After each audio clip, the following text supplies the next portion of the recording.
नमस्कार, तुमचं पुन्हा एकदा स्वागत आहे स्पर्धा परीक्षा तयारी या यूट्यूब चॅनलमध्ये. तर आज आपण पाहणार आहोत इंग्लिश विषय. त्यातला घटक आहे नाऊन. तर नाऊन म्हणजे नाम. नाऊनचे एकूण 5 प्रकार पडतात. त्यातला पहिला प्रकार आहे प्रॉपर नाऊन. प्रॉपर नाऊन म्हणजे विशेष नाम. विशेष नाम तर विशिष्ट घटकापुरते मर्यादित असणाऱ्या नामाला विशेष नाम म्हणतात.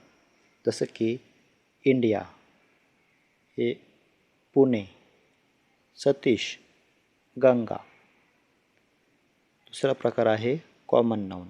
कॉमन नाऊन म्हणजे सामान्य नाम.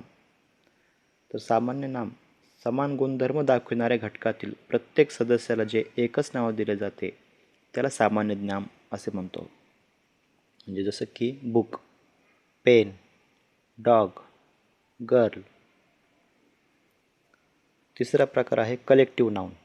कलेक्टिव्ह नाऊन म्हणजे समूहवाचक नाम. एकाच जातीच्या किंवा समान असणाऱ्या अनेक व्यक्ती किंवा वस्तू यांच्या समुदायाचा एकत्रित उल्लेख ज्या शब्दाने केला जातो त्यास समुदायवाचक किंवा समूहवाचक नाम असे म्हणतात. जसं की क्लास, फॅमिली, फ्लॉक, टीम. पुढचा प्रकार आहे मटेरियल नाऊन. मटेरियल नाऊन म्हणजे पदार्थवाचक नाम.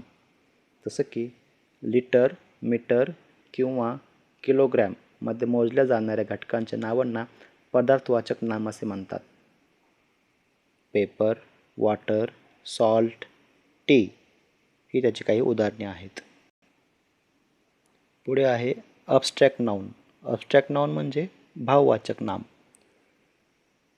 जिला आपण प्रत्यक्ष डोळ्याने पाहू शकत नाही परंतु केवळ मनाने कल्पना करू शकतो अशा स्थितीच्या, गुणाच्या, भावनेच्या, कल्पनेच्या किंवा क्रियेच्या तसेच विचार पद्धतीच्या नावास भाववाचक नाम असे म्हणतात. उदाहरणार्थ ब्रेव्हरी, काइंडनेस, ट्रूथ, ब्युटी हे झाले नामाचे प्रकार. थँक्यू.